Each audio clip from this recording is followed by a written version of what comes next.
You, You good? I'm sorry, okay, we're gonna start. I'm gonna need a motion to go into executive regarding, personnel related, matters, and, possible, any litigation, so, I have a And motion. just one thing, pursuant to recent guidance from the ABO, we should name the claimants, the cases for the litigation. Okay. Mark, can you help us with that? Yeah, I can. His name is James Ficarra, Ficarra. Thank you. Part of the motion. Yep, okay, so I have, Tina, I made a motion, second Darlene, thank you, okay?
Okay, so that.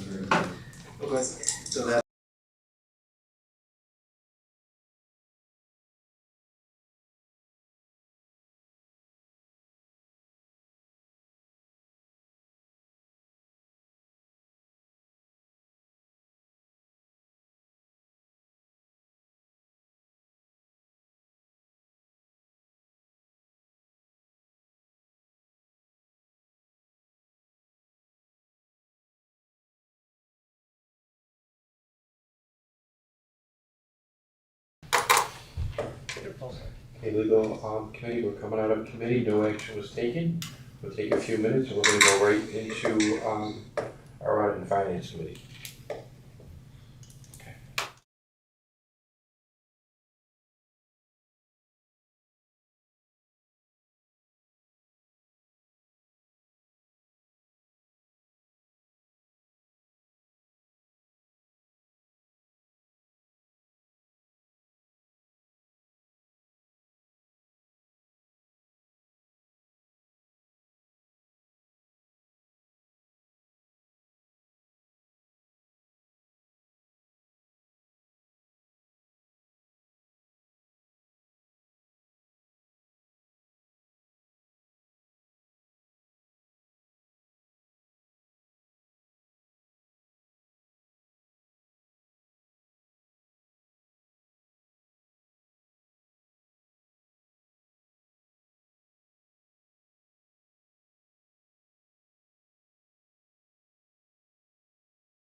Okay, we're gonna open up our audit and finance committee meeting. You want to do John first, give him a wait for that. Yes. John, welcome. How you doing, John? I'm good. John's gonna talk about our Oneida liability renewal. We'll get that up. Oh, good morning, everybody.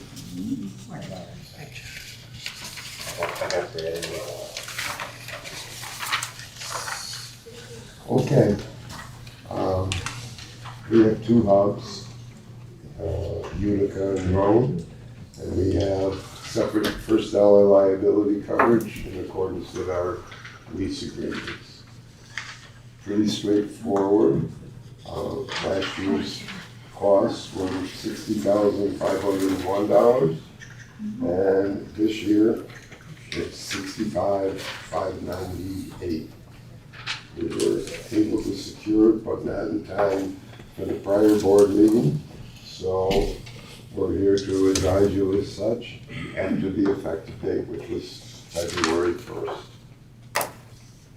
Anybody has any questions? It's really pretty simple. And our excess liability owes above this particular policy. So we have our full liability coverage. Okay, no questions? That was easy. Okay. Thank you. Have a great, beautiful day. Thank you, John, for your help. Motion, please. Heather, second, Darlene, any discussion? All in favor? Aye. Okay. Moving on to our January 31st, statement of revenues and expenditures, Melissa. Good morning, Mr. Chairman, members of the board. Morning. We'll get right into it. After 10 months ending January 31st, the authority reports a consolidated operating income of just under 3.6 million, or just over 3.6 million, excluding capital contributions and non-operating expenses. Operating revenues are 6.5% over budget, 9.8% over prior year, and 16% over fiscal year 2024. The favorable budget and prior year variances continue to be associated with ridership across both fixed route and demand response services, scheduled and unscheduled contract rate increases, and higher demands on contracted services, and advertising and other continues to perform on budget and in line with prior year. Any questions?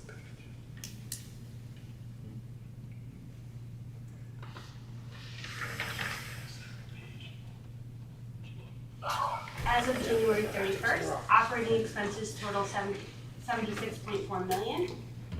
Personnel expenses total $53.5 million and are performing $6.8 million under budget expectations and $2.2 million over prior year. All personnel expense categories are currently under budget, reflecting a favorable variance across wages, benefits, and related costs. As you will note, in my report today, we're pretty much at a point in the fiscal year that it sounds repetitive. Non-personnel expenses total $22.9 million, $1 million under budget, and $3.7 million over prior year. The variances continue to be attributed to risk management, with variances driven by premium costs as well as self-insurance claims under our auto GL policy stemming from prior year incidents, operating efficiencies and purchase transportation, higher than anticipated bus part cost savings, and cost savings being less than anticipated for services. Any questions in regards to expenses?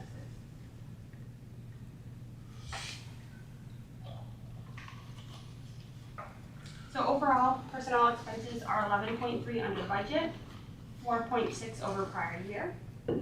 Non-personnel expenses are 4.5 under budget and 19.4 over prior year. And overall expenses are 9.4% under budget, 8.4% over prior year, and 15.3% over fiscal year 2024.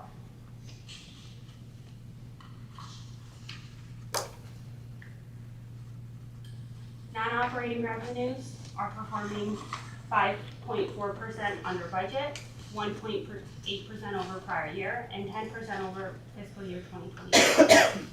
The budget and prior year variances continue to be associated with federal and state preventative maintenance operating assistance, which is being utilized based on need. Mortgage recording tax, which continues to exceed budget expectations, and investments continue to perform favorably. Any questions in our non-operating revenues? On to our supplemental reports. Mortgage recording tax totals are anticipated at $625,000. Mortgage recording tax continues to perform 30.9% over budget and is performing on trend with our fiscal 2022 totals.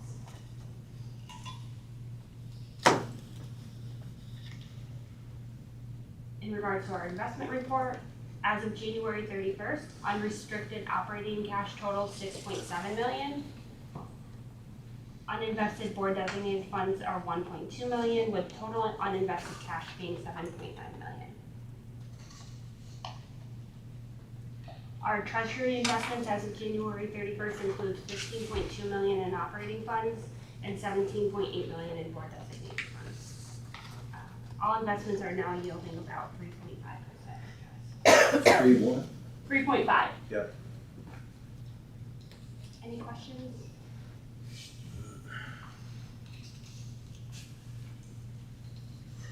In our cash flow during the month of January, operating cash receipts totaled 2.2 million.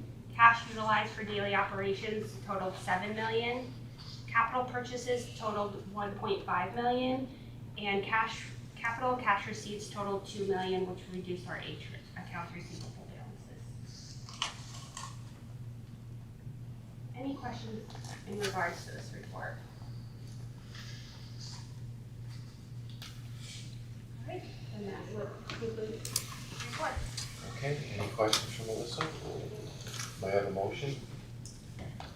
Julius, second. Darlene, any discussion? All in favor? Aye. Okay. Jackie, pension benefit indexing adjustment. The upsuit, please. Good morning, everyone. I'm here again for the yearly increase for the Utica pension plan. As a reminder, several years back, we put in indexing mechanism into the Utica pension plan where increases would be between 1 to 3% based on the CPI, the yearly CPI.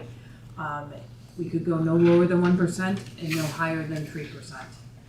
This past calendar year, the CPI index was 2.51%. Therefore, we're requesting for the increase to the pension to be 2.51, which would mean that their current benefit is at a rate of $77.19 per year of service. We would increase it to $79.13 per year of service for the pension. So we will need a motion for that if anybody doesn't have any Questions for questions. Jackie on the minute pension? May I have a motion? Okay, Robert, second. Darlene, any discussion? All in favor? Aye. And just one other thing I wanted to mention regarding our third-party insurance, our risk insurance plans. Going forward, we will be following the procurement guidelines that we currently have. So anything $100,000 or more will be brought to the board for a motion. Anything less than that will just be approved. Okay? Yep. All right. Okay, thank you. Thank you. Caitlin has a number of resolutions. Good morning, Caitlin. Good morning, Mr. Chairman. Good morning, everyone. I don't like that. The first one we'll start out with, it would be Resolution 3A, the contract award for public relations services from 26 to 31. Caitlin.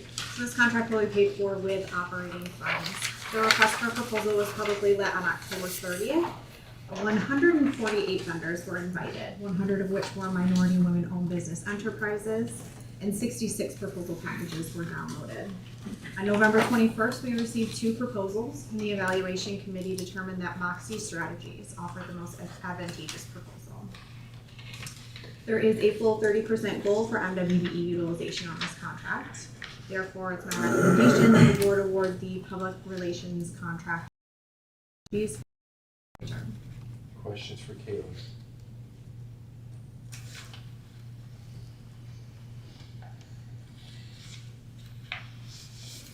If not, have a motion, please.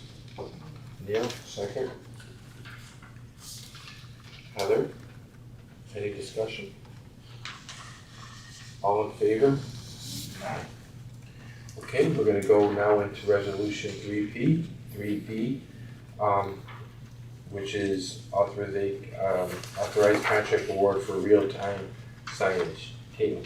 Yes, this contract will be paid for with grant funding, an 80-10-10 split between federal, state, and local funds.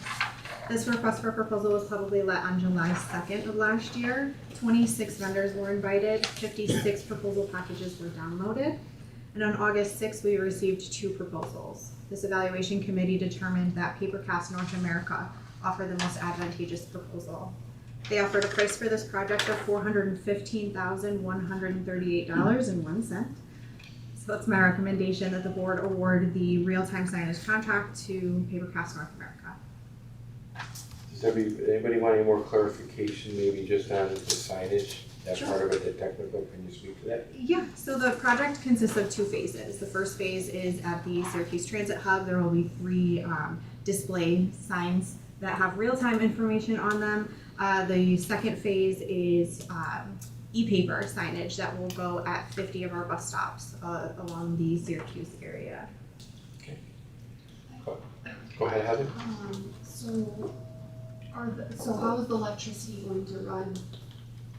To the bus stops, Yeah. it's all solar. Okay, that's great. Are the initial 50, are there plans of where those initial 50 are gonna be placed? There are roundabout plans. Nothing is set yet, because I think there will be discussion with the vendor on some of the bus stops. They weren't 100% sure if it was a good spot for solar or not. So we have an idea, just not completely set. I'd love to have one of those at the new hub in Oswego. Okay, keep that on So your hold on mind. one second, Brent. They're actually beyond Syracuse as well. We have plans for, I'm not positive that the hub is, but I'm pretty sure that you're already on the list. Yes, sir. Sorry, Kate. No, I'm glad, thank you. I was looking for fun, I couldn't see you right No, there. me either, I couldn't see, I was like, all right. Good conversation, thanks, Brent. Motion, please. Neil, second. Heather, any discussion? All in favor? It's award of Cable Cast North America. Okay, moving on, Caitlin, to 3C, CNG Facility Operations and Maintenance Agreement. Yes, this will be paid for with operating funds. So Trillium Transportation Fuels is the contractor that was awarded our CNG facility upgrade. That project is currently going on, installing those CNG compressors. So this agreement will allow them to handle the operations and maintenance of that facility for the next 5 years. This is a sole source purchase, as they are the original manufacturer of the controls, and the diagnostic software is proprietary to Trillium. So for the first year of this contract, the cost is $350,400, and that is subject to an annual CPI increase. So we're looking for a contract award to Trillium Transportation Fuels for a 5-year term. Remember, it's a sole source. Questions? Frank?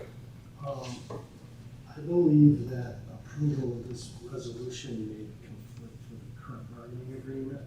Right now, that work is being done by bargaining unit employees who get paid a premium from that work and are also CNA certified.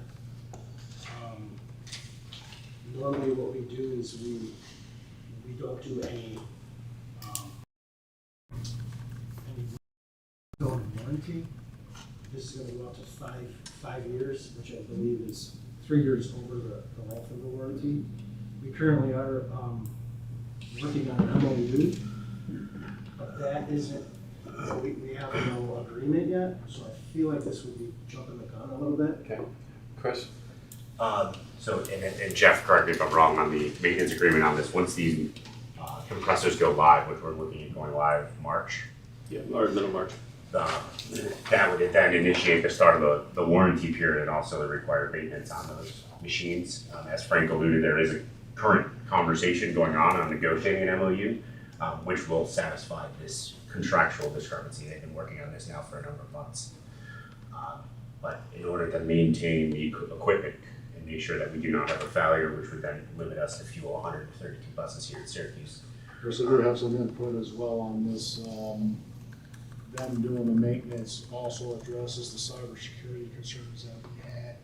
My understanding from the contract, we had to have that in place for them to take care of that stuff. So there is ongoing conversation. We're trying to protect the equipment once it goes live in the next couple of weeks. Let's just get back into the labor piece. Are they currently doing this? On the system before, they were actually currently on it, yes. This Go ahead, system, this system that we're installing, Nick, is a totally new system. It's all electric. They are not trained on this equipment whatsoever. So therefore, that's why we're in negotiations with them to see if we can come to an agreement. Okay, so let me just get back to where Frank was coming from. if the employees here, they're not gonna learn this overnight, okay? I'm sure that there's gotta be some, educational. They get up to a certain level, I think that the question is, does this need to be in place because then our people would be trained? Yeah, so Nick, just so you're aware Yeah. too, the training on it is 2 years out. We can't get these individuals in for training for another Okay. couple of years. So that's another issue that we're dealing with too. So in order for the union to agree to outsource this work,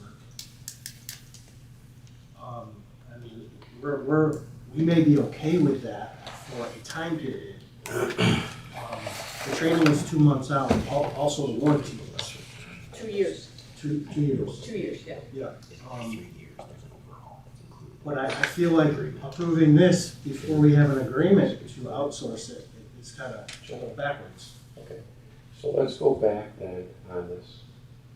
So now, we're looking at a 5-year agreement, we're looking at maybe 2 years till we start to get trained, Yes. which that needs to start. So then the first 3 years, is it warranty or? Well, part of it is covered under the warranty, so there is a 2-year warranty on the equipment, but now entering into the agreement, they're gonna maintain the integrity of the warranty. Because I believe also one of the stipulations, if somebody else is touching their equipment, it voids the warranty on the equipment that we just installed to almost $5 million, $6 million. So we're trying to protect that with this agreement. There's also, as we work through the training, but then there's also a component that this agreement also includes an overhaul, I believe, at year 3 or 4. Is that, I'm looking, I didn't know. Yeah, that'd be between 3 and 5 years is where the big overhauls start happening. How many hours we put on the machines. So this agreement would also include that overhaul, which is another piece of training Right, and so- continuation. So we're trying to protect the equipment as we So navigate. this is through gonna be a technology. really sticky situation as we get into this, but in the meantime, our employees will be trained, okay? Maybe coming online somewhere between maybe 2 and 3, but then at that point, they start a whole overhaul, which I would believe the company should be responsible for it, it's doing it. But it should be an ongoing situation where we come up with something with the union that you're working on. Which Jackie and Which Jeff, would they're be working on as we an speak. add-on to this? Yeah, so what it would happen is it's going to replace the previous agreement, what that was entered into with the union to a new agreement. Okay. If Yeah, that we makes got a lot of sense. moving parts now. Yeah. We have new equipment, but my big thing is, I think what you're worried about, Frank, which is good, you should be worried about it, is your employees being trained and having the ability to do this work. Right? Yeah. And having the agreement, knowing we have that agreement prior to agreeing, we haven't even agreed to outsource union work yet, which we're okay with, but that agreement has not occurred yet. Okay, so if this was to roll out, we're looking at March 1st, folks? What's the go live thing? Next week. Technically, all 3 compressors are now running this week. We don't reach substantial completion until March 9th. At that point, they're turning over the system to us as a substantial completion. There'll be punch list items they still need to work on. That'll carry them out for the rest of the month. But in terms of their substantial completion, they're staking the ground, saying this is now our equipment, would be March 9th.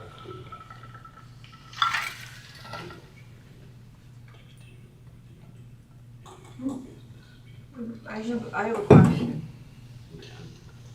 a question. I know you guys are trying to negotiate the memorandum of understanding. But if we don't put this through and something happens in the meantime, we need to have someone who can come in and service. You're absolutely right, which, I mean, I put forth a proposal in the beginning of January and followed up in the beginning of February. I'm waiting on a counter proposal that I have not received. I felt like this could have been done in time. It's kind of, you know, I'm feeling like if we hold back on this, we could be setting ourselves up for big time problems. Maybe, you know, when I look at it, I know we need this, and I know we need to get the individuals trained. I think we all know that around the table here, management and the board. I'd like to approve this, but also maybe with some language where we continue to work with the union to have the MOU resolved within, And I think maybe by the next meeting or something? Yeah, I mean, I That's think that's fine, and I don't wanna speak out of turn here, but I think currently they're still being paid the premium. they are. We have not taken the premium away They're from still anybody. being, yeah, I wanna make sure that's protected. Okay. And the work, I mean, We're not, we just don't have it, we're overstepping, we're going out of order with the steps here, so. Okay, I think, I think in the good faith in the conversation, what you're trying to go through, Mr. Chairman, is, you know, approving this to protect the equipment, but also recognizing that there's a continued effort to resolve this issue as we. and protect the labor, okay. Heather? And one final thought, if the timing is 2-year training period, is there not an opportunity for a 3-year contract instead of a 5-year contract? But it's the overhaul that's gonna be in your, what is it, 3 to 5. 3 to 5. Depending on 5, so It's on the hours. It's in the middle. It's on top of it. So why don't we do this to protect everything? We have a significant investment here. What I'd like to do is approve this. I also, what I'm looking is a motion to approve the CNG facility operations and meeting agreement, 1. And I wanna bring that onto that motion. So we have to approve it, and people there don't really, I don't think they care about our MOU between us and labor. But then I'd like to make, that would be one motion, and I wanna make another motion, okay? To show a good faith effort, to continue to work with the union, to secure their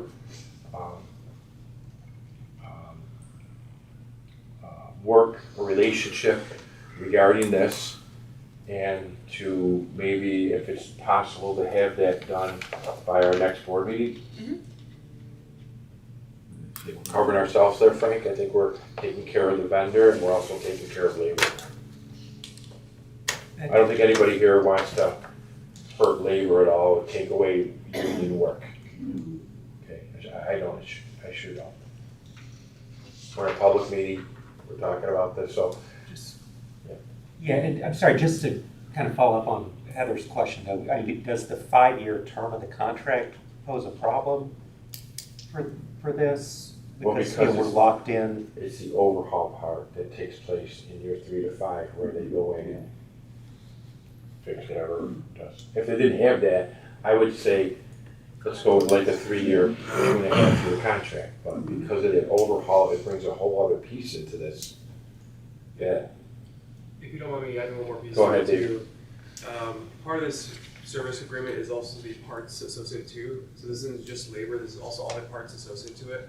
So if one of these compressors have a major malfunction Right.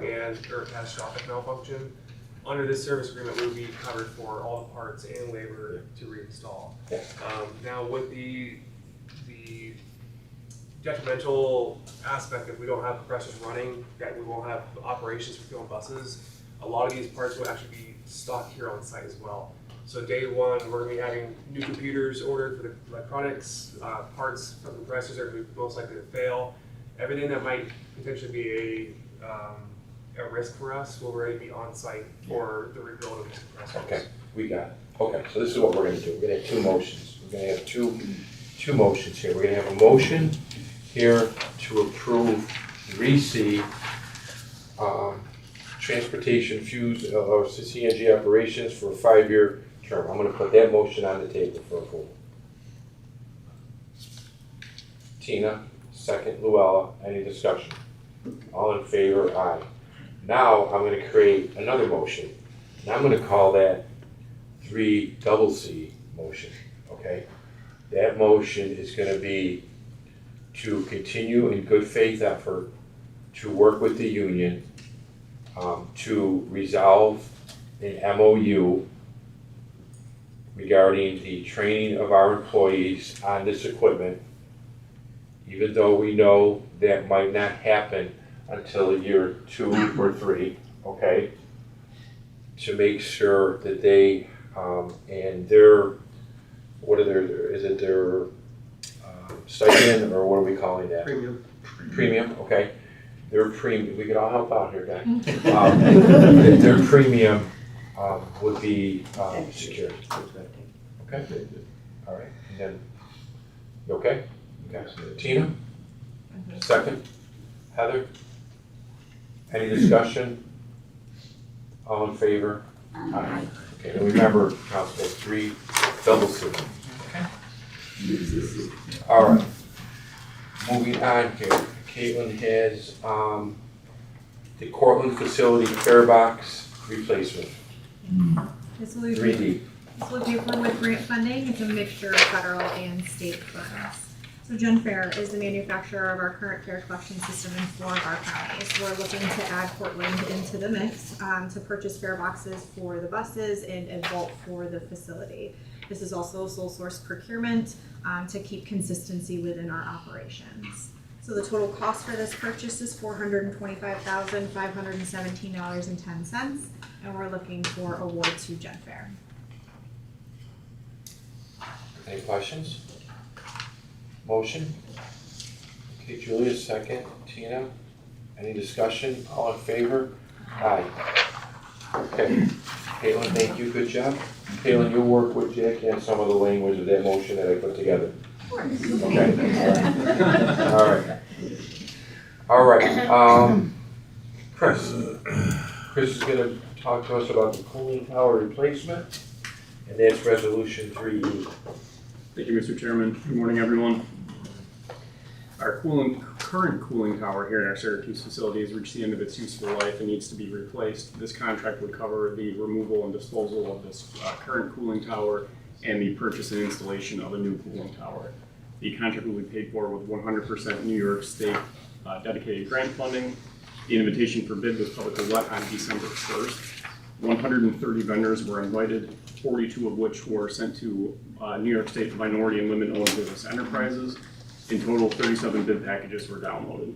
On January 5th, 3 bids were received, with the lowest responsible bidder being Stephen S. Starr Mechanical.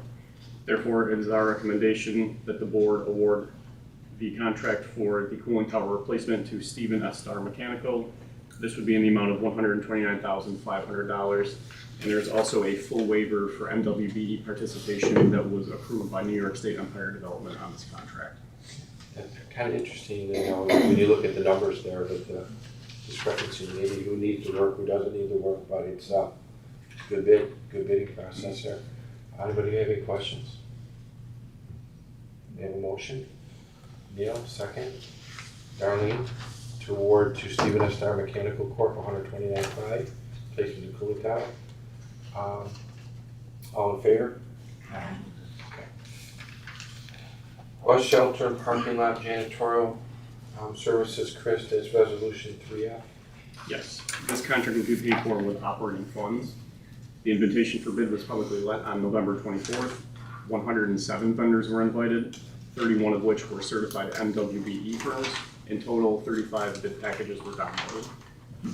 On December 23rd, 3 bids were received, with the lowest responsible bidder being H2H Facility Services.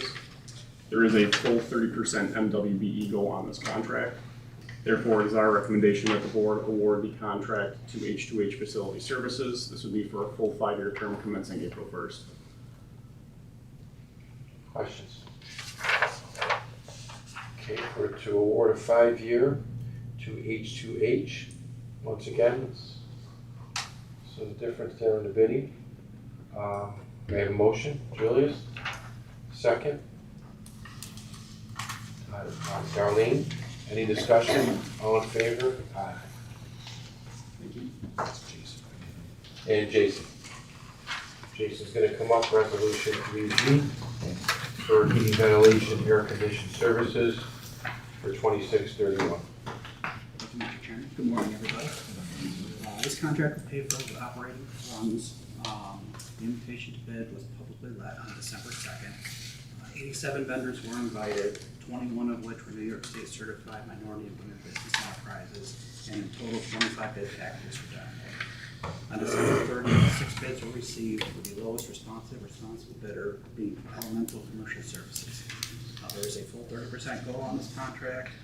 Therefore, it's our recommendation that the board award contract for HVAC services to Elemental Commercial Services for a 5-year term commencing September 1st. Appreciate the additional information that you gave us. Any questions for Jason?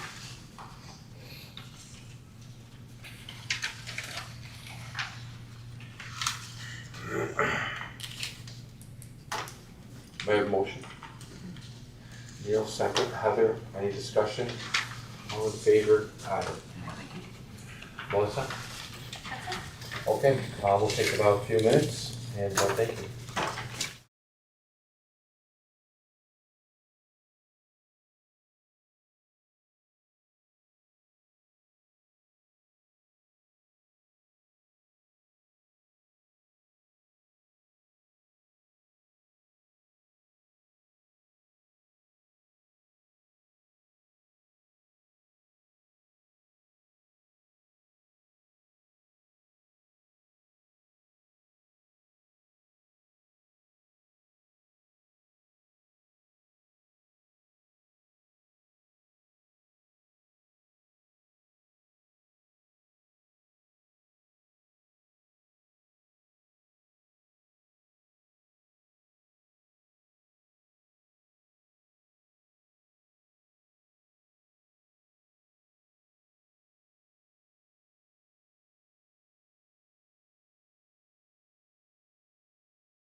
Everybody to our meeting. We got some excitement here today. We got some great awards that we're gonna give out, which I think is one of the reasons why we're here. To honor the great people that we had that work for this company. I'd like to start out with the Pledge of Allegiance, and Paula, you can lead us in the Pledge of Allegiance. I pledge allegiance to the flag of the United States of America and to the republic for which it stands, one nation, under God, indivisible, with liberty and justice for all.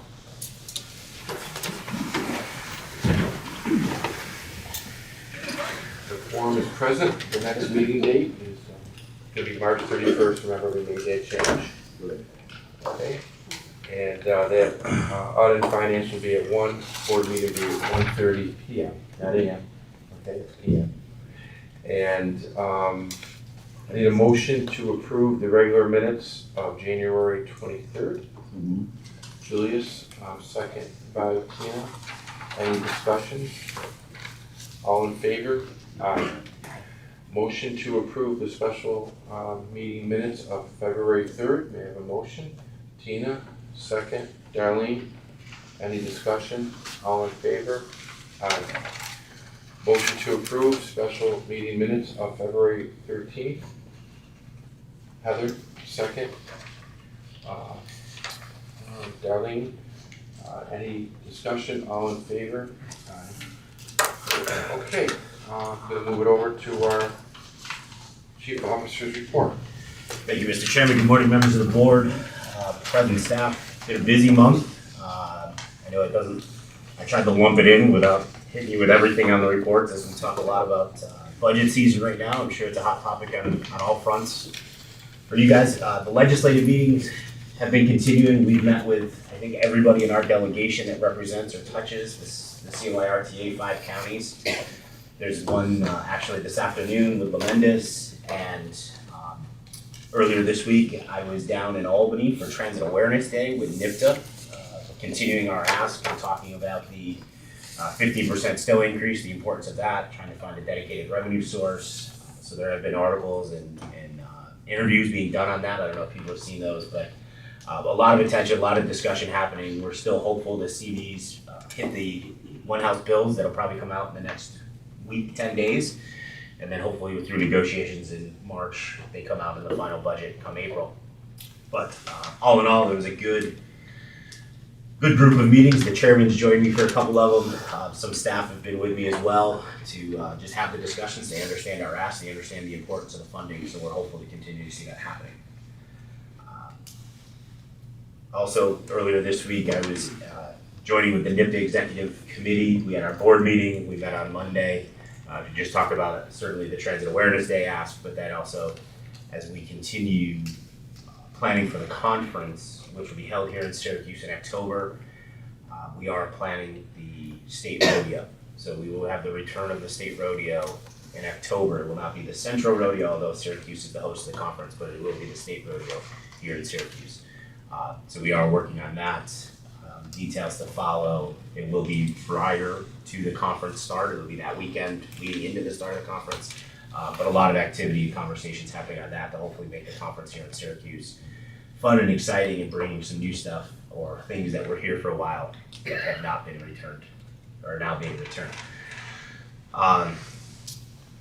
Before we get to the RPM awards, a few other things I'll touch on and then we can do the presentations. Our friends from CDTA, the Capital District Transit Authority, were here back in February, February 17th. We are in February still, but February 17th. They come and take a look. They're getting to the RTC, the Regional Transit Center, in the CDTA district and run the facility similar to what we're doing in RTC here. So we brought them out. There was a significant number, I think 9 members of their team that came and met with our team to discuss the facility, did a tour, did a walkthrough.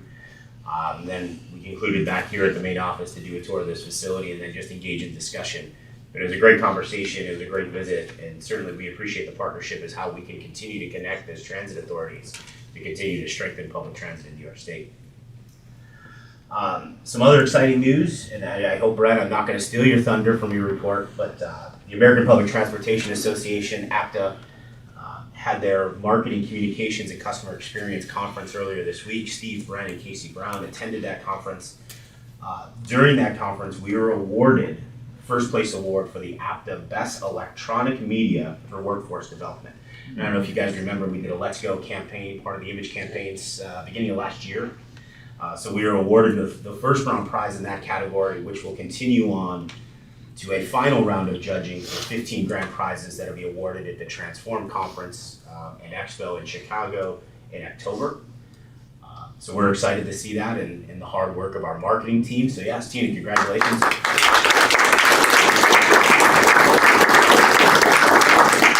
And certainly want to thank the marketing team for their hard work continuing to work on this project, but also promote Centro and certainly with our hiring initiatives and campaigns. Anything I've thrown at marketing, they've met head on and have done some great things. I think anybody following our social media or looking at our commercials has seen it in-house. So Lynette, Steve, Brad, Zach that just joined us, Casey Brown, thank you guys for your hard work and congratulations on your award. Another exciting piece, the Bus and Bus Facilities Grant Program. So we've come to the table a few times in the last couple of years as far as low-no grants. Encompassed in that is the Buses and Bus Facilities Grant Program. So on February 20th, an announcement went out from Senator Schumer and Senator Gillibrand awarding us $28.8 million for the construction of a new facility in Oneida.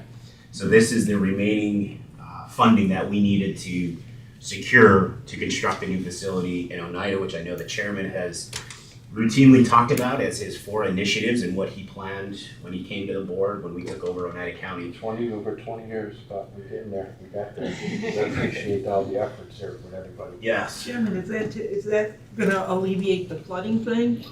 We're gonna put away the paddle boats. I don't know if we have to sell those on public. When do we name it? Yes, we do. But yeah, so that is closed the funding. We did secure some state funding and we have some local 5307 funding that's dedicated to this facility construction. But this grant award has now awarded us the gap of closing that $60 million project, which is certainly going to ease some concerns from the chairman, but the staff out there to allow them to provide reliable service and also give us an opportunity to start looking at what we can do in that facility, expanding maybe alternative fuels. We're certainly heavy CNG here in Syracuse, but maybe expanding out there with CNG or some other opportunities. Because right now when it floods, we have to shut the power off. So I think for this, as we discussed, for the safety of our personnel there, yeah, it's important. So certainly want to thank Senator Schumer and Gillibrand for their leadership securing these funds and also the support of our state delegation, our local delegation, Mayor Galimi, County Executive Picenti, certainly Senator Griffo, Bud and Sean, Brian Miller, Chairman Magnarelli and their support, the governor, because all of them came together to get us the $60 million. It's not just one pot of money, it's several. And the finance team, Tara, this is a testament of what we've been doing. And I think, Tara, correct me if I'm wrong on the number, but I think in the last 2.5 years, this is now $90 million in competitive grant funding that we have gone after and secured for all these special projects, BRT, Oneida. I don't know what else is in that list, but again, just a testament to the work we're doing, the initiatives we have in line, that this group behind you is doing every day. I get to tell the stories, but they get to do the work. The board appreciates everybody's work with this. It's, no one put on the general fund and it's important. Heather. Chris, I saw the NOFA released for the Transit Ready New York initiative, the 100% state funded. Do you guys have procurement plans or project ideas for that capital grant? Because I know that's millions of dollars for the authority as well, potentially. Yeah, Melissa, Tara, if you guys want to jump in. Do you want to? No, go ahead. So I think at this point, we're going to, now that we've gotten this award, we would pivot and all future, at least immediate future plans would to fund BRT. So we can fund it out of our regular 5307 capital program, but to alleviate stress in future years, we would pivot to try to get competitive funds for BRT. And it's 100% funded compared to like an 80-20 split. Yeah, wonderful. Yeah, so that award from the federal from Schumer Gillibrand is an 80-20 split. So the total is $36 million. 7.2 of it is local match. Thank you. And then of course the biggest news, the last couple weeks, or actually the end of January into the beginning of February, which was just after our board meeting, we celebrate our reaching productivity milestone, our quarterly, fourth quarter awards. But it also is an opportunity for us to recognize our staff for annual awards. So the team and I, we traveled, we hit all 5 locations, 6 locations, sorry, to celebrate the award winners, recognize employees that receive awards, but also just celebrate the accomplishments. So we did do the quarterly winners, which maintenance employee of the quarter is Matt Becker here in Syracuse. Operator of the quarter out of Utica, Anthony Gentile III, and the admin employee of the quarter, David Caraccio, which we heard from today, here in Syracuse. But it also gives us an opportunity to recognize our annual winners, the maintenance employee of the year, the operator of the year, administrative employee of the year, rookie maintenance employee of the year, and rookie operator of the year. And if you're familiar, in the past, every year when we do the annual awards, we bring them here to the board to celebrate their wins. We have trophies for them, so we will present them their trophies. So the first one up, maintenance employee of the year out of Cayuga, Steve Rhodes.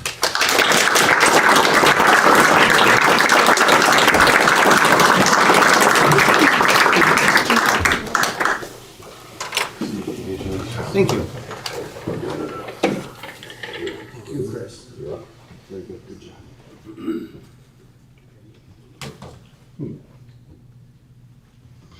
Thank you. So here we go. The next one up, operator of the year, Alexander Radinoff out of Syracuse.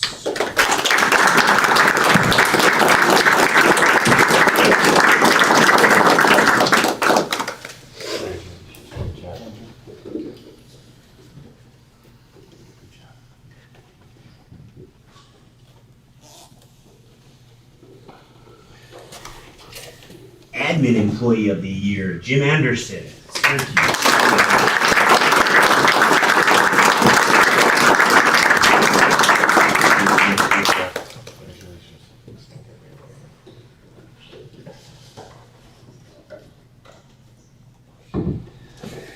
Moving into the rookie of the year. So these were awards that we created to recognize individuals that have been here less than 2 years in both operations and maintenance. So rookie maintenance employee of the year, Justin Bush out of Syracuse.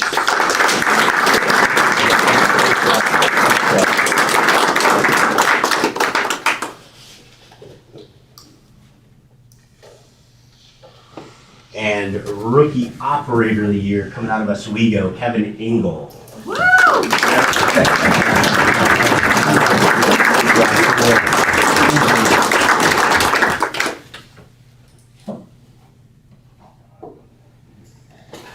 So congratulations to all of our winners. And one more time on the front. And I will, just as a fun fact, Kevin from Oswego has broken the 3-year streak of Cayuga winning the Rookie of the Year. And once again, on behalf of the entire board, too, we appreciate all your efforts. And sometimes people think that their efforts aren't recognized, but this is one of the best things that we as board members like, is celebrating the success of our employees. Because without the employees, we don't have an authority. So great job, and well deserved, and have a great weekend too. Thank you. Thank you guys. You can hang out if you want, or there's photos. I think Alicia, there's some planned photo opportunities for you guys. If there's no questions, or any questions on my report, I know I hit a few of the highlights. See none, I will kick it off with the VP reports. I know we haven't had them in a little bit. Steve's got to take off early, so. Thank you, Chris. Good morning, members of the board. How's everybody doing today? I'm going to give you a little update on ridership. Ridership in the month of January was relatively flat, impacted by the really poor weather, the cold temperatures, the blizzards. Our ridership is more and more impacted by weather than it ever has been before. People just have an opportunity to work remotely now that perhaps wasn't allowed previously, so kind of just impacts our ridership. I want to give you an update on Oswego. We kicked off our Better Bus network in Oswego on January 26th in the middle of a blizzard. It was probably not ideal, and lessons learned. So the first week we really took a hit.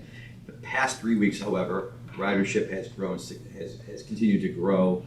To the point where now we're up about 7 to 10% over year over year compared to the weeks compared last year. So that's been very good. And I mean, we haven't made everybody thrilled, but we've made more people happier than not, which is great. 7 to 10% so early in the system redesign is really amazing. I expected that we would take 2 to 3 months before we'd see numbers that were above the previous year, but we've really done, I think it's worked well. Ridership in Fulton especially is up about 10%. It's up about 6% on the Mexico route. City of Oswego, it's hard to really gauge because you have so many student riders. It's up a couple percentage points compared to the previous year. But a lot of that is mitigated by the fact that the university has really pushed back and held back on some of their services. Student ridership continues to kind of be about half of what it was pre-pandemic. Don't know if it's ever going to get back to where it was. They've made the campus a walking campus more than anything else. They've reduced their hours of service at some of the bus routes that they've operated. It's their decision. We are a provider, but it does impact our ridership a little bit. But overall, very happy with the system rollout. The marketing department did a great job getting information out to customers, the equity analysis, all that stuff that was done by Paula and others, and the outreach by service development, I think went a long way to getting people to understand the service day one, even though it was snowing like crazy. So when week 2 came around, people knew what they were doing. They got out to their locations with relatively few hiccups. So it went very well. With that said, I think I'm going to turn it over to Bren to have an update on, I think, Better Bus Onondaga. Yes. Okay. Good morning. So we're making a better bus system all the way around, right? We did Oswego and it was great. And now we're moving through, as we have been for a while, but we're getting closer to the end of Better Bus Onondaga. That's our system redesign here in Syracuse, and as you know, we've looked at the whole system and how it can be best efficient, how we can right size our system, bring some on-demand into it, and increase frequency in the downtown core where we have our most riders and our most locations to visit. It's going really well. We've got great feedback. We've actually got quite a bit of feedback in our first 2 rounds of public outreach. So just wanted to let you know that our 3rd round of public outreach will be coming soon. The week of March 9th, we'll have our consultants in town. We'll be going out to bus stops and the hub and community locations and talking to folks. And this round, we've got to the point where we're pretty comfortable with our plan. So this round is not so much about asking for feedback, but to say, we heard you say this, so we changed this. You know, rounds 1 and 2 of public outreach, we got a lot of feedback, we made a lot of edits. Now we're going back out to the public to say, this is what you wanted, right? And this will be our final round of public outreach. And then we're looking, so just wanted to give you all a heads up that the March board meeting, we will bring some equity analysis information and be asking for approval for a public hearing. We plan to go to public hearing, assuming y'all approve it, in the month of April. And then after that, we'll bring the full plan with the public hearing information and the equity analysis to you and ask that you pass it and move it forward. Then it's going to take us a minute, right, to get it all in the computer, on the buses, in the system. All of our marketing and all of our website needs to change, and certainly keep communicating to the public that these changes are coming. But it's going really well, and we're excited, especially with Oswego's fast flip. Generally we see this, you know, when a system redesign happens, we see a little bit of a dip, and then it takes a minute, plateaus, and it takes a minute to see an increase in ridership. So the fact that Oswego and Rome saw such good ridership increases after their system redesigns, we're really excited about this one. It's going to make a big difference for the community. I think when you look at what we've done in Rome and Oswego, which were very similar in reducing the number of routes, simplifying the system, it really sends a message to us that we have a complex system. We need to simplify things, make it easier for the customer to understand. We increase frequency in both locations. That's always, we know it's a key factor in increasing ridership. And that's what the Syracuse redesign will do. It'll simplify the system. It'll increase frequency, really focus on where we know people need buses to get to and from what they need to do. So I think, the blueprint is there. And I think I'm really confident when we put the system redesign in Syracuse into place, you're going to see a similar result. And then again, with the on-demand services that we'll add as well, it's just, I think it'll be tremendous. Where would public hearing be held? We're still working on that. It needs to be on a bus route, it needs to be downtown, and we have had some conversations. We just need to finalize those details, and we'll let you know shortly. Brian, what's your current anticipated go-live date? Well, probably the last time that I talked to y'all about it, it was January of 2027.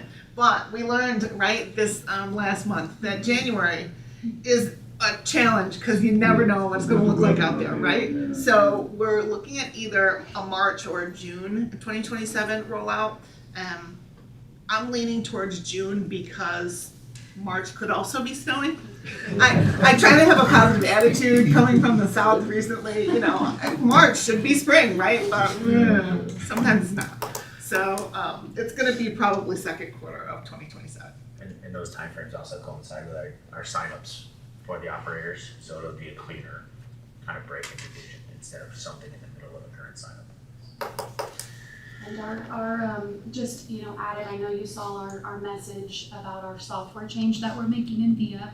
Our mode preference goes live this Sunday, so that when residents in Oswego go into our app, it will show them the Centra route only.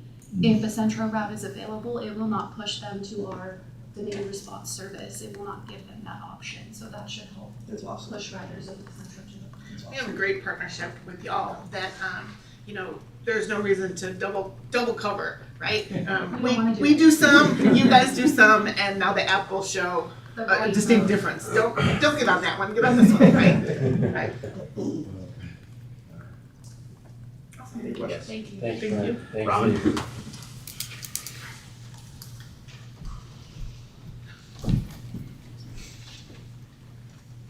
Morning, Mr. Chairman, members of the board. Today I'll just be giving a brief update on several projects and how we're doing in operations generally at all of our facilities. First and most significant in Syracuse, we recently updated and actually extended previously announced MOUs. We've had a lot of discussion about MOUs at this table, and they're obviously very important. The first of which was an extension of an extra list MOU, which essentially provided better flexibility and consistency for operators who had some issues in general with how the extra list used to work, and we're testing this new model whereby they have designated times that they come into work every day. It's more consistent, better from an employee retention standpoint, and it's been by and large very successful for us. Another MOU which we just extended is one regarding call bus work. It allows us to assign more of our call bus work to our operators in-house through overtime, and that has also been pretty successful for us. With the success we've seen, we've also seen some challenges with it, which is why we effectively had to make some updates to it and extend it.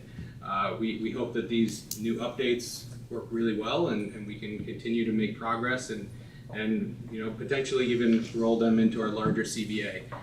But the CBA is very complex, and there's a lot of nuance, and one thing affects another. That's exactly why we continue to make improvements and really analyze these MOUs to make sure that they work mutually for the union and the company. Let's see.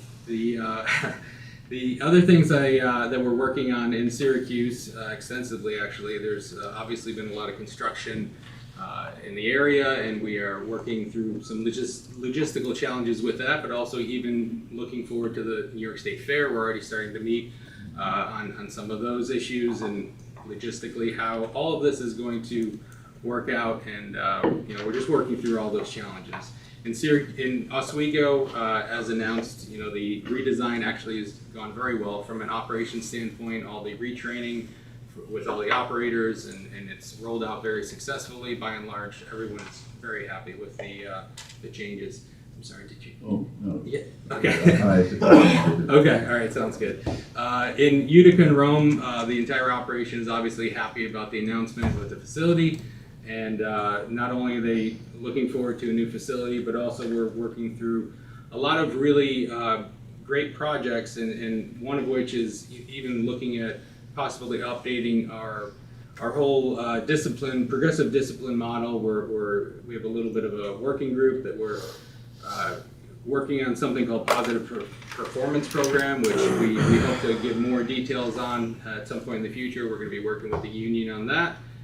Cortland, unfortunately, we are still having some operational challenges there due to staffing, but we are also in negotiations with that union, and we're hopeful with some of the changes that we're making, we're going to have a little bit better luck getting additional staffing. So more to come from Cortland, and we're hoping to make some really great progress on that. Lastly, some of the other projects we're working on, Trapeze, which is the largest software we use in operations. We're using them in all different properties. However, we've, over the years, done things a little bit differently throughout the properties. We're also not necessarily fully utilizing some of the functionality of the system. So recently a working group was established to really fully utilize the system, as well as find efficiencies, which we are pretty successful so far in doing. And efficiency is the name of the game. I mean, one of the things that Melissa reported on with our lower costs in paratransit, for example, contracted services through VIA, so when we find efficiencies, we also find cost reductions, and it's really better for the entire operation. So we have a lot of people in operations, in IT, throughout the organization, payroll, working on this massive project to really make some significant improvements to the operations.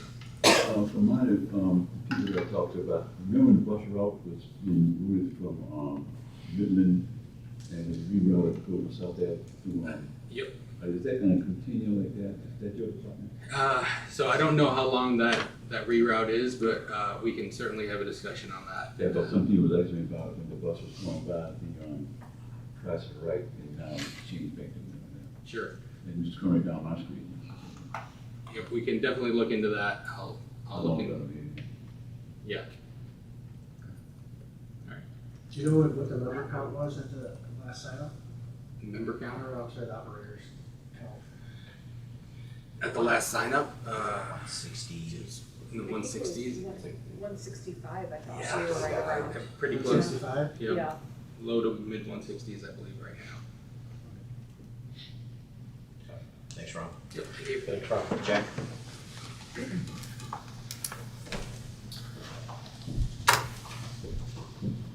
Good morning again. Just a very brief update, since I haven't been before the board this year for HR. We had an open house, a very successful open house in January. We had about 40 candidates come to the property that were interested in either operating positions or maintenance positions. From that, we started a new class on February 2nd for operators. That class has 18 Syracuse operators in it right now. So it's going along fairly well. Come March, we will be starting another recruiting session to start a class the end of April. So hopefully we'll get our counts up. How many drivers we got on Well, we're approximately at 165. We used to be around 185, so that would be our goal, is to get back up to the 185 number. That way we can support all the new service changes that are going to be coming.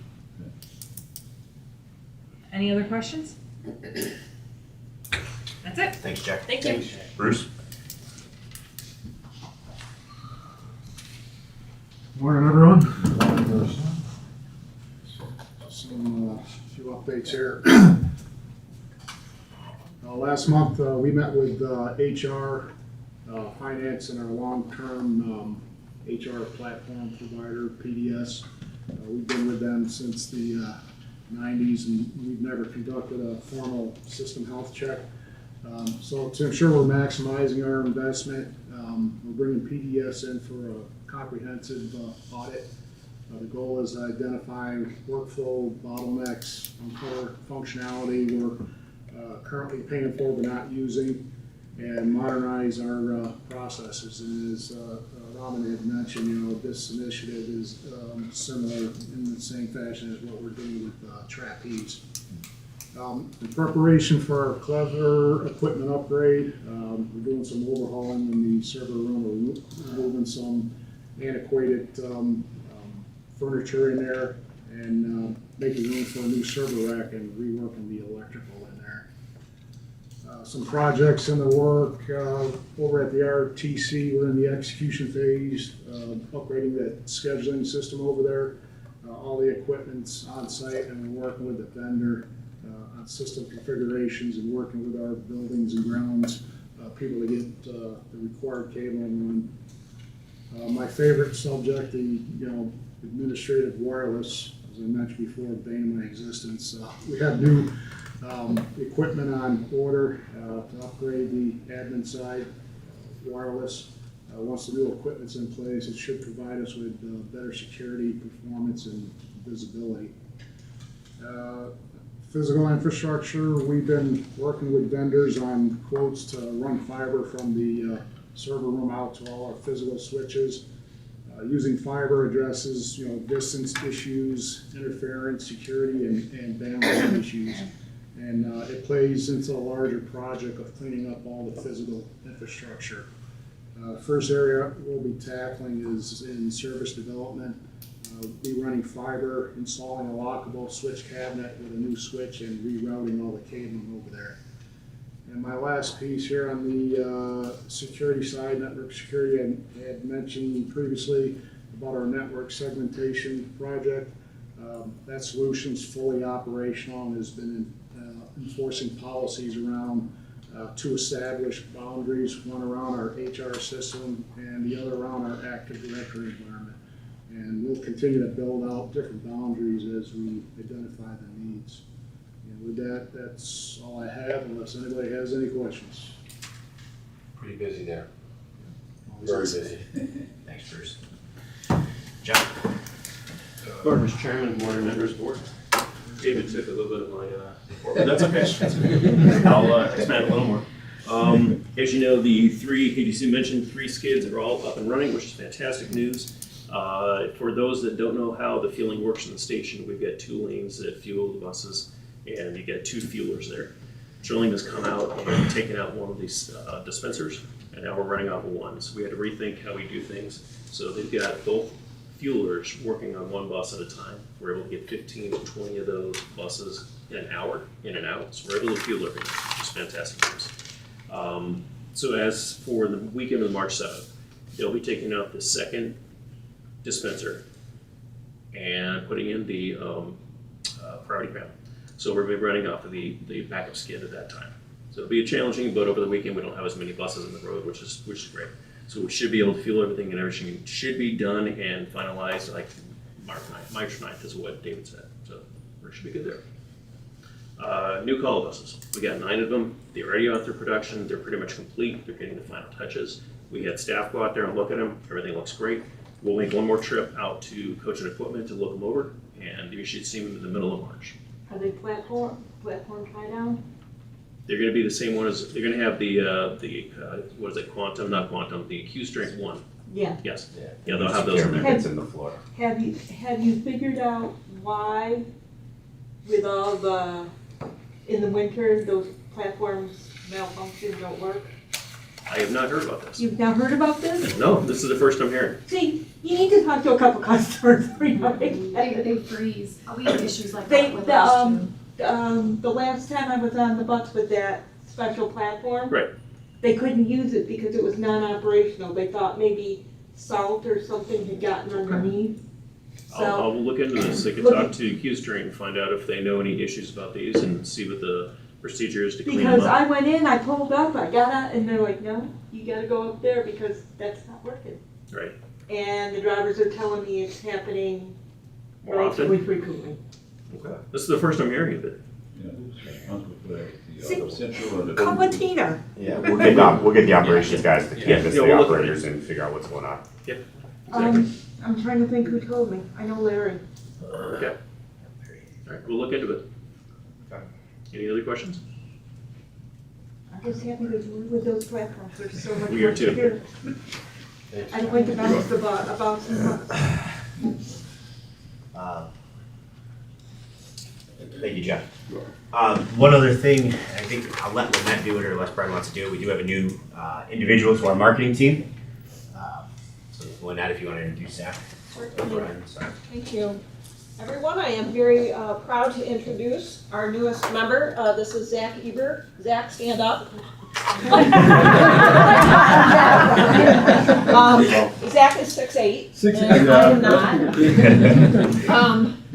He joins us at a critical time. There's a lot going on. He has literally hit the ground running and already dived into some projects here. He is also a graduate of Lemoyne.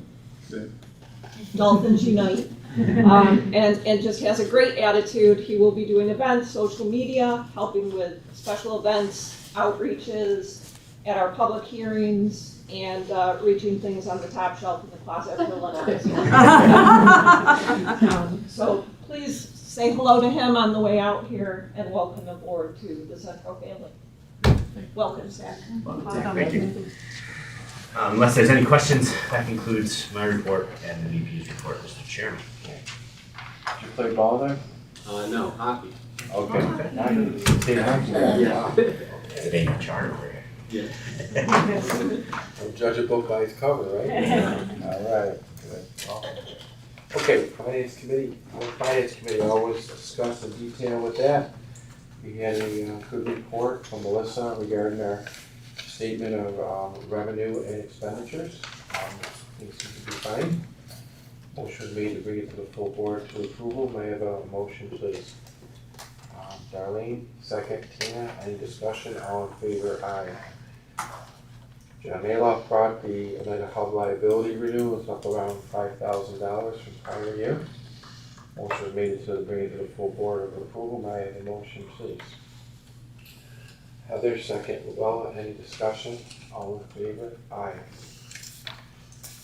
Jackie brought forward the pension benefit indexing adjustment, which is going to be 2.5% increase, going from 77.19 to 79.13. Motion made to bring it to the full board. May I have a motion, please? Neil, second. Julius, any discussion? All in favor? Aye. Resolution 3A, public relations, which was made to bring it to the full board to award contract to Moxie Strategies for a 5-year term commencing on May 1st. May I have a motion, please? Darlene, second. Tina, any discussion? All in favor? Aye. Resolution 3B, authorized contract award for real-time signage. Recommends that Papercast North America for real-time signage contract be awarded. Motion made to award it at a price of $415,000 monthly ad. May I have a motion, please? Julia, second. Heather, any discussion? All in favor? Aye. CNG facility operations and maintenance agreement, which brought a discussion on our labor and how this was going to fit into all of this, and that would be a second motion that I already stated. This contract award to Trillium Transportation Fuels LLC. It's a sole source for CNG operations and maintenance for a 5-year contract. May I have a motion, please? Tina, second. Luella, all in favor? Aye. Which is not in your packet. 3CC motion. to continue contract negotiations with Frank and the union concerning our personnel to be trained on this equipment and to try to work everything out as far as the role that they've played in the past and where the role they will play in the future here. And we'll try to get this by next month's board meeting. I have a motion. Neil, second. Luella. Any discussion? All in favor? Aye. Resolution 3D, Cortland Facility Farebox purchase. Recommend Jen Fair in the amount of $425,000 odd to furnish all our fare boxes in our vault system. Motion made to bring it to the full board for approval. This is also sole source, correct, Caitlin? Correct. Thank you. Motion, please. Tina, second. Darlene, any discussion? All in favor? Aye. Okay. 3E, cooling tower replacement. Let's see here, cooling tower replacement with Stephen S. Star Mechanical Corp. in the amount of $129,000 odd to replace an outdated existing cooler tower in our Syracuse facility. May I have a motion, please? Neil, second. Heather, any discussion? All in favor? Aye. Okay. Resolution 3F, bus shelter parking lot janitorial services. Based on the bid documents, the staff recommends contract award to H2H Facility Services for a 5-year term commencing April 1st. Motion was made to bring it to the full board for approval. May I have a motion, please? Luella, second. Neil, any discussion? All in favor? Aye. Jason brought forward our HVAC. Chris actually brought that forward the last two, and I want to thank everybody because a lot of work went into all of these, and it's so noted. We appreciate that. Resolution 3G, our heating, ventilation, and air condition services, aka HVAC, for a 5-year term to go to Elemental Commercial Services for a 5-year term, commencing September 1st. Motion made to bring it to the full board. I have a motion, please. Julius, second. Darlene, any discussion? All in favor? Aye. Melissa, I think we covered it all. Okay. With that, that concludes our finance agenda. A lot of work on that. Appreciate it. Legal committee, I'd like to turn this over to Neil. Chairman and fellow board members, I'd like to introduce a motion to approve a settlement between the authority and Robert Perry Sr. This was discussed with council in executive session. And we'd like to authorize the CEO to sign on behalf of the authority and to take the necessary steps with authority staff and council to implement the agreement. Okay, can I have a motion? Tina, second. Luella. Any discussion? All in favor? Aye. Okay. I got one more. Chairman and members of the board, I'd like to introduce a second motion for your approval for a settlement between the authority and Robert Terry Jr., which was discussed with council in executive session, and to authorize the CEO to sign on behalf of the authority and to take the necessary steps with authority staff and council to implement the agreement. I have a motion. Tina, second. Heather. Any discussion? All in favor? Aye. Old business. Julius, anything? Business, you're having a resolution today for, what's the name? For future visit, yeah, for Donna Reese, a former board member of the authority. They're doing at the corner of Webster and West Brighton. They're doing a renaming of the street in Donna's memory. Today at 1 o'clock, I sent an email to all the board members. I will be there.